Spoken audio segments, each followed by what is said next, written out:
પૂજ્ય નિર્ણાયકગણ અને રાષ્ટ્રની અસ્મિતા સમાન એવા યુવા વર્ગને મારા નમસ્કાર. આજનો મારો વિષય છે રાષ્ટ્રીય સેવા યોજના, એક ભારત શ્રેષ્ઠ ભારત. રાષ્ટ્રીય સેવા યોજના એટલે એનએસએસ. એનએસએસની સ્થાપના ભલે 1969માં થઈ હોય, તેમ છતાં જ્યારે હિન્દ છોડો ચળવળ વખતે વિનોદ કિનારીવાલાએ શહીદીને ભેટી હતી અને જ્યારે સ્વામી વિવેકાનંદ આ સમાજને સુદૃઢ બનાવવા માટે નીકળી ગયા હતા ને, ત્યારે જ આ એનએસએસના અદ્રશ્ય પાયા નખાઈ ચૂક્યા હતા. પરંતુ આજે પ્રશ્ન એ છે કે આજે ભારતની અંદર એનએસએસની પ્રવૃત્તિ શું છે? આજે ભારતની અંદર એનએસએસનો મુખ્ય હેતુ શું છે? અને ભારતની અંદર એનએસએસ સામાજિક વિકાસમાં કઈ રીતે ફાળો આપી રહ્યું છે? સૌપ્રથમ તો એનએસએસની પ્રવૃત્તિમાં રાષ્ટ્રીય સેવા શિબિર, રાષ્ટ્રીય યુવા શિબિર, સાહસિક પ્રવૃત્તિઓ, પ્રજાસત્તાક પરેડ શિબિર વગેરે જેવા કાર્યક્રમો દ્વારા યુવા વર્ગની અંદર એકતા, નિડરતા, પોતાના પ્રશ્નોને જાણવા અને તેનું જાતે સમાધાન કરવું વગેરે જેવા હેતુ રહેલા છે. માત્ર એનએસએસ સામાજિક વિકાસમાં જ નહીં, રાષ્ટ્રીય વિકાસમાં પણ પોતાનો ફાળો આપી રહ્યું છે. પરંતુ યુવા મિત્રો, તમારી અંદર આત્માને એક પ્રશ્ન પૂછો કે શું માત્ર એનએસએસમાં જોડાવાથી અને માત્ર એનએસએસની અંદર શિબિરો ભરી લેવાથી આપણા દેશનો વિકાસ થઈ જશે? એક ભારત અને શ્રેષ્ઠ ભારતનો સપનું સાકાર થઈ જશે? નહીં. જ્યારે આપણે સ્વામી વિવેકાનંદના વિચારોનું અનુકરણ કરશું, આપણે ગયા વર્ષે એનઈપીનું જોરશોરથી સ્વાગત કર્યું. એનઈપીની અંદર આપણે મૂલ્યલક્ષી શિક્ષણ પર ભાર પણ મૂક્યો. કોલેજો અને વિશ્વવિદ્યાલયોમાં એનએસએસની પ્રવૃત્તિઓ પણ જોવા મળે છે. તેમ છતાં એક બાજુ વર્ગખંડમાં આપણે જીવનના મૂલ્યો, સામાજિક મૂલ્યો અને ફરજો શીખવાડવામાં આવે છે અને બીજી બાજુ સમાજના વર્ગખંડની અંદર આપણે તે મૂલ્યો અને ફરજો પર ખરા ઉતરવાનું છે. તો આ જ સમયગાળામાં અને એનઈપીને અભ્યાસક્રમ આપણે છોડવો પડશે. અહીં ઉપસ્થિત મહાનુભાવો, અગ્રણીઓ તથા દેશવાસી ભાઈઓ તથા બહેનો, મારો આજનો વિષય છે વર્તમાન સમયની અનિવાર્યતા, મૂલ્ય શિક્ષણ. શિક્ષણ શબ્દ સાંભળતા જ ડિગ્રીઓની ભરમાર દેખાય છે. ડોક્ટર, એન્જિનિયર, શિક્ષક જેવી અનેક ડિગ્રીઓની હારમાળા ઊભી દેખાય છે. શું આવી ડિગ્રીઓ મેળવી લીધી એટલે શિક્ષિત થઈ ગયા? આ તો એક મોટો પ્રશ્ન જણાય છે.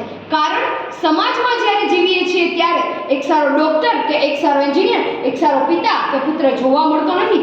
એક સારી વકીલ કે સોલિસિટર, એક સારી માતા કે પત્ની તરીકે જોવા મળતી નથી. એક સારો કલેક્ટર આખા જિલ્લાને સંભાળે, પરંતુ સારી રીતે પોતાના પરિવારને સંભાળી શકતો નથી. અરે, આવી પરિવાર ભાવના મારામાં નથી તો મારામાં મૂલ્ય શિક્ષણ છે કે કેમ? આ તો એક મોટો પ્રશ્ન જણાય છે. અરે, બે શબ્દો અંગ્રેજીના વધુ શીખેલા છે બાપને પણ કહે, બાપા તમને આમાં ખબર ના પડે. અરે, આવા અહંકારી કે જેનામાં નમ્રતા અને વિવેક જેવા ગુણો નથી તે શિક્ષિત છે કે કેમ? એ તો એક મોટો પ્રશ્ન જણાય છે. અરે, education is to draw out તેજસ્વીના વરિતમસ્તુ પ્રજ્ઞાનમ બ્રહ્મમ, આવા તો સ્લોગનો ઘણી શૈક્ષણિક સંસ્થાઓમાં જોવા મળે છે. પરંતુ 20 વર્ષ ભણ્યા પછી પણ તેજનો છાંટોય હોતો નથી અને જ્ઞાનનો પત્તોય હોતો નથી. અને હા, બધે જ એ વાત સંભળાય છે કે શિક્ષિત બેરોજગાર છે. આ તે કેવો વિરોધાભાસ! શિક્ષિત હોય તે બેરોજગાર હોય કઈ રીતે? અને જે બેરોજગાર છે તેને શિક્ષિત કેવો કે કેમ? આ તો એક મોટો પ્રશ્ન જણાય છે.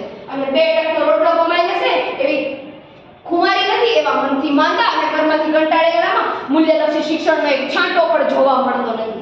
માનવની સુષુપ્ત શક્તિઓને ખીલવે ને તે મૂલ્ય શિક્ષણ. આવા બળગા તો ચારે બાજુ ફૂંકાય છે, પણ સમાજમાં જોઈએ તો વધુ ભણેલો ભાવ શૂન્ય, ઓછું ભણેલો અર્થ શૂન્ય અને અર્થ સંપન્ન કર્મ શૂન્ય જોવા મળે છે. આવી શૂન્ય મનસ્તા તો શિક્ષિતોમાં ઘર કરીને બેઠી હોય ને એવું દેખાય છે.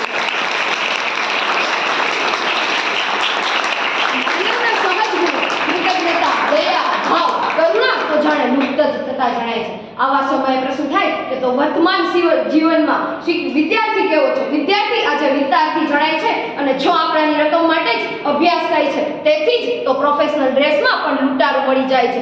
એકબીજાને સિગરેટ આપતા અહીંયા કોણ અચકાય છે? શિક્ષક ને વિદ્યાર્થી સાથે ફાંકી ખાય છે.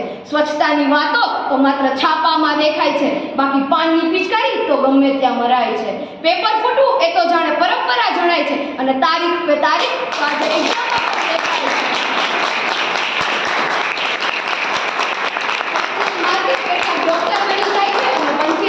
હજુ પણ કેટલાક ઝોલા ખાય છે.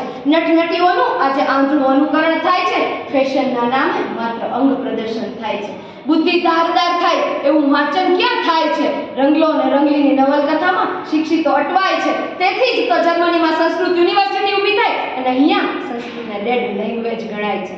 રાષ્ટ્રભાષા ના માત્ર ફોટામાં દેખાય છે. ફોટાવાળો 2 ફલિયા વધારે મળે ને તો બીજા દિવસે વિદેશમાં દેખાય છે. પણ આવા સમયે ભારતના વિરલાઓ મૂલ્યલક્ષી શિક્ષણની વ્યાખ્યા આપી જાય છે.